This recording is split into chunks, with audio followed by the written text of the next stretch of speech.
Yo ကဘာကြီးမင်္ဂလာပါအခုကျွန်တော်ညောက်တော့ dry so ထက်ကိုရောက်ပါပြီပေါ့နော် จะขึ้นดอยสุเทพจะมีอยู่2วิธีก็คือเดินขึ้นบันได306ขั้นกับอีกวิธีหนึ่งก็คือวิธีนี้ก็คือขึ้นรถไฟฟ้า อันนี้ตามชาของว่า50 คนไทยคนละ20ကျွန်တော်ဓာတ်လိကား3တက်မှာပါတယ်ခေါ့နော်โอ้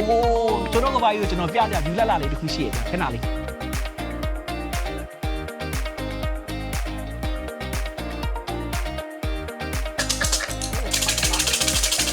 ဒီမှာနံပါတ်1ထွက်လာရင်နံပါတ်1ဟာပုံစံတော့တော့ဖျားပါโอเคပါနံပါတ်1ခုထွက်လာနေကူတော့တခုမှမကောင်းဘူး ดีทั้งสองเลย ဖိုက်ဒီလေဒီ เอาเหรอ